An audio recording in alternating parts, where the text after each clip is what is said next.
Okay, we will go ahead and get started for today.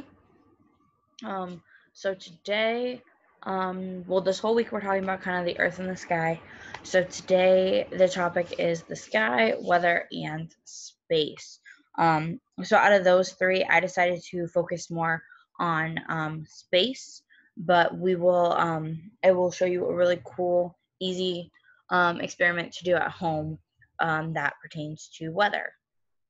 So let's go ahead and get this PowerPoint going.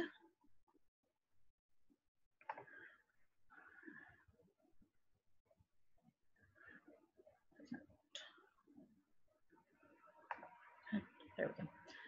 Okay, so weather, sky, and space. So our solar system. What are all the planets in our solar system that we have?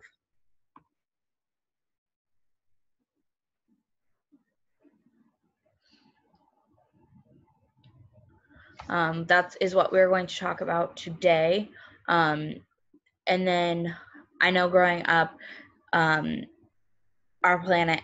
solar system had one more planet. So at the end, we'll kind of hopefully talk about whether or not you guys think that the last planet is a planet or if it's not a planet anymore. So first we'll talk about the sun, which is kind of the thing all of us orbit around within our solar system. The sun is a yellow dwarf star, a hot ball of glowing gases. At the heart of our solar system is gravity. It's the gravity that holds the solar system together, keeping everything from the biggest planets to the smallest particles of debris in its orbit. Then the next planet, the first planet in our solar system is Mercury, and it is the smallest planet. It is the closest to the sun. Your weight on Mercury would be about 38% of what your weight is on Earth. A day on the surface of Mercury lasts 176 Earth days. A year on Mercury takes 88 Earth days. So what that's saying is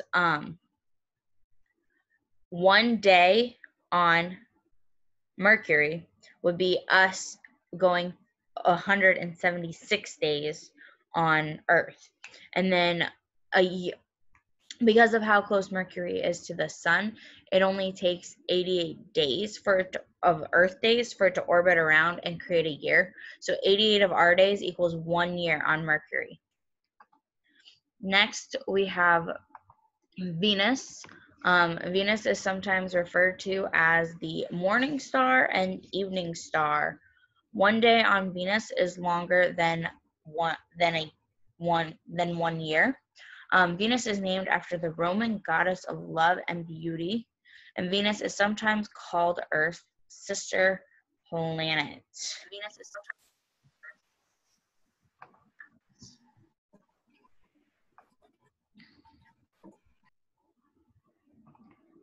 okay.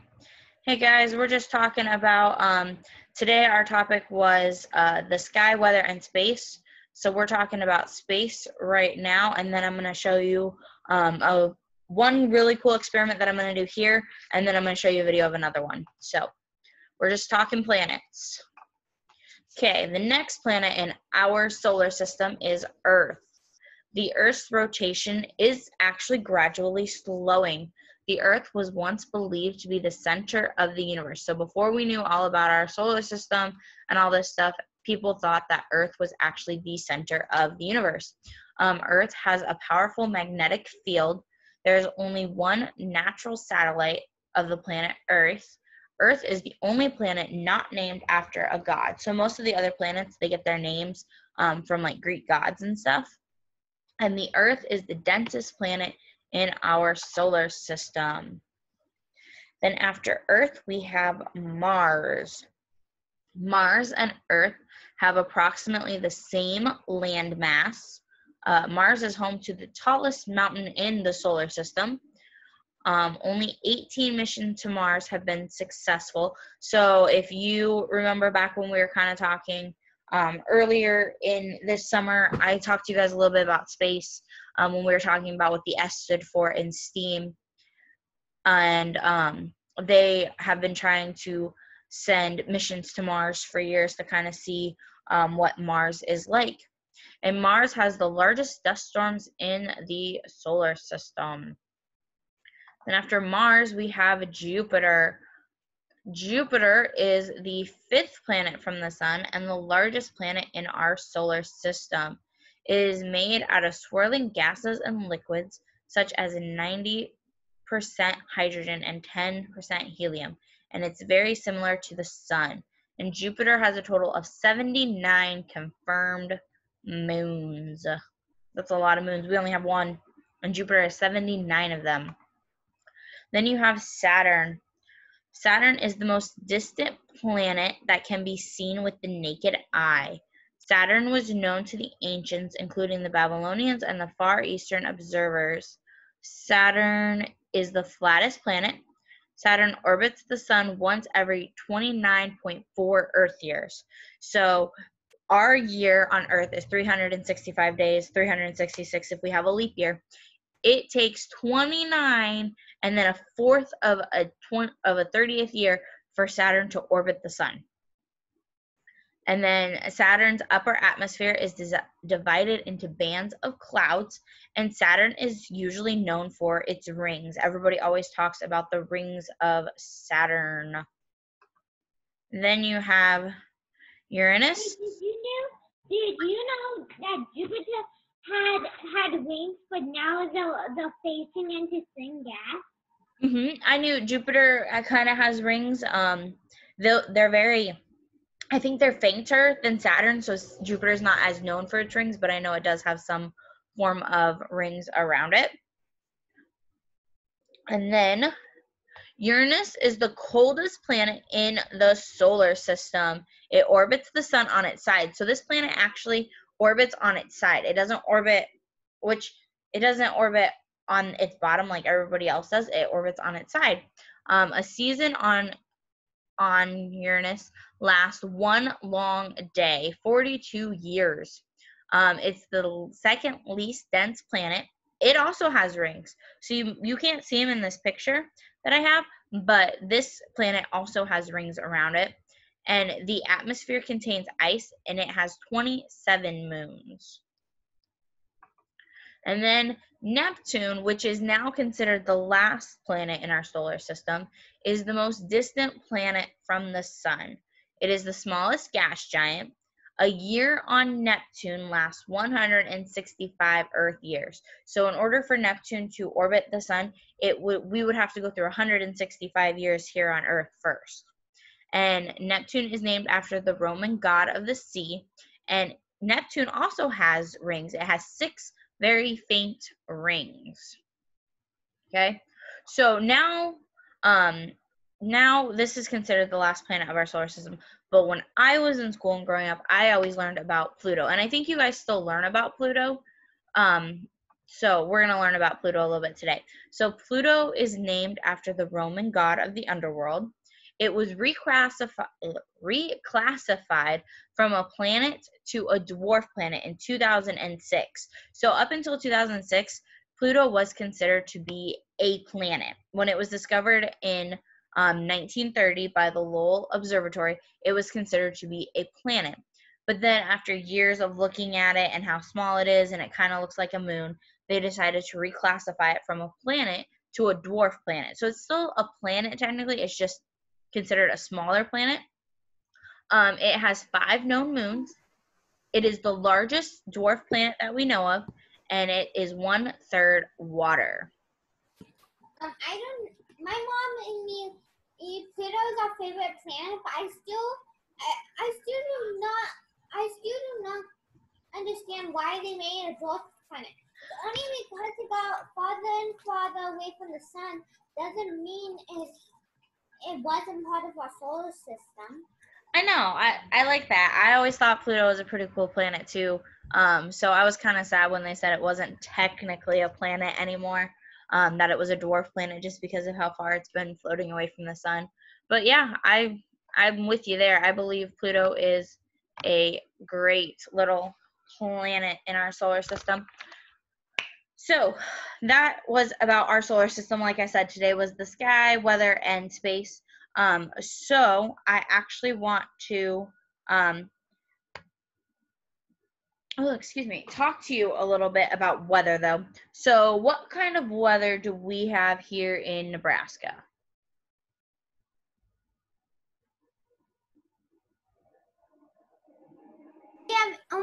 We have any type of weather. We have snow, rain. Can we have hail. earthquakes in Nebraska? Huh? Can we have earthquakes? Maybe. I know it's been said that sometimes if it's a big enough quake that we can feel it, or people have said they can feel a quake.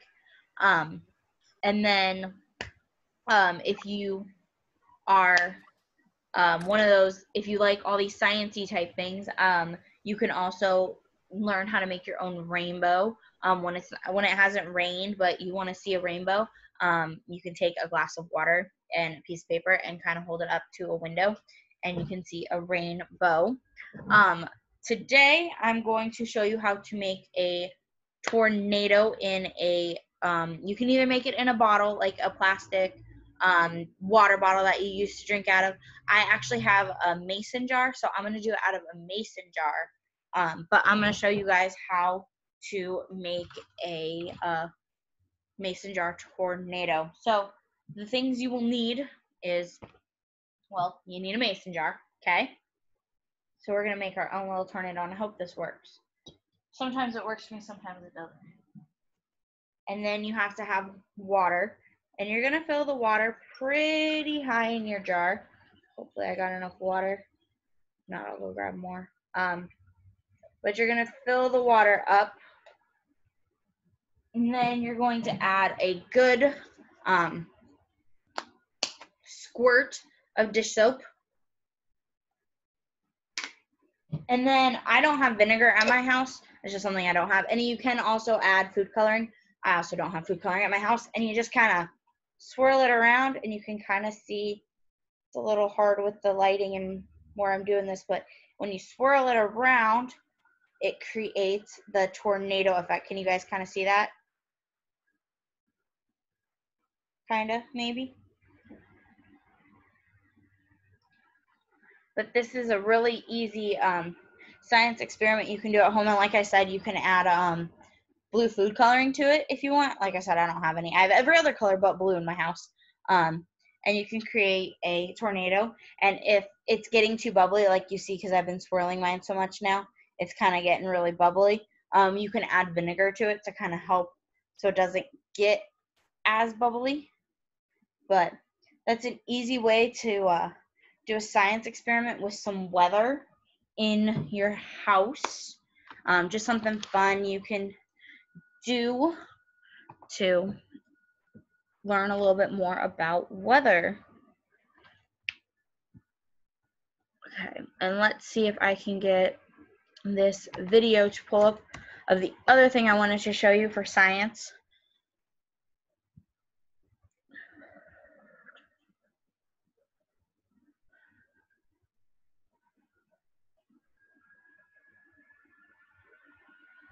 So since we just did a tornado in a jar, well, I'm trying to get my video pulled up. Do you guys know what you're supposed to do if there ever is a tornado? Have you talked about that with your parents? Do you know what your procedure is? Go to the basement. Go to the basement. We normally do that and then we lock the door, but we don't. Yeah, that's a smart thing to do. You should always make sure you have those kind of procedures and stuff planned so that you know what to do if you have a tornado and you're at home, or even I know when you guys are in school, you guys do tornado drills at school too to kind of prepare you so you know what to do if there would be a tornado when you were at school. So. And sometimes we bring Nerf guns down there and we shoot my dad. I take we go down there for a tornado, I take my security blanket and my security stuffed animal. Okay, now I got my video up.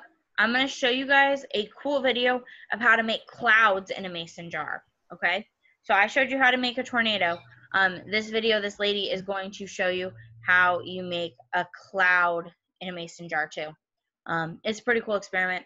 I was going to do this one today too, but you have to boil some water, so I figured I'd show you guys the tornado and then just show you this video. Hey everyone, it is Danielle from Cool Science Experiments headquarters. In the past, we created a tornado in a jar.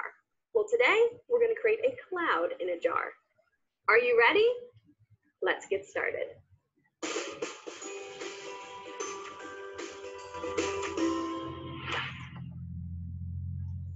For this experiment, we are going to make a cloud form in this jar.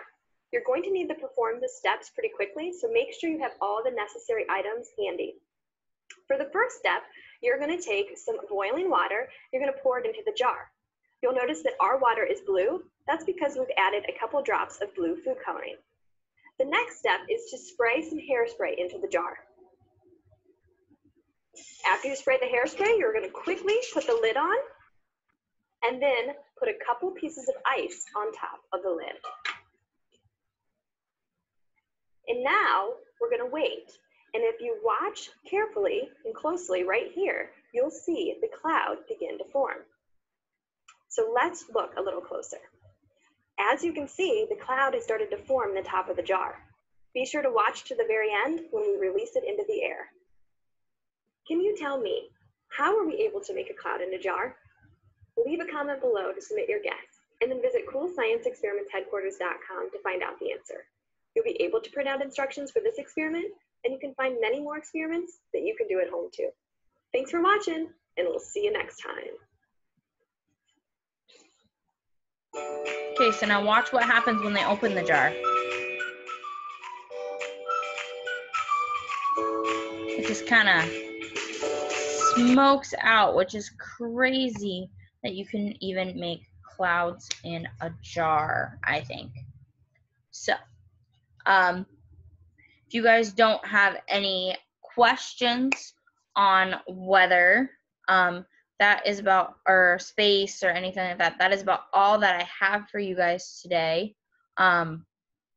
Tomorrow is all about fresh water, and so we'll learn about rivers and lakes and waterfalls and all that fun stuff.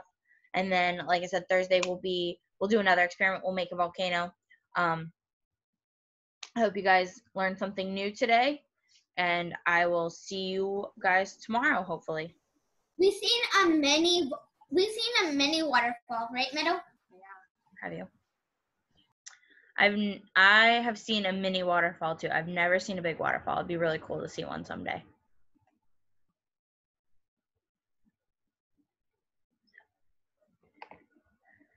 But I hope you guys have a great rest of your afternoon. And like I said, I hope to see you back here tomorrow. We'll talk about fresh water, so rivers, lakes, and waterfalls. Bye, guys.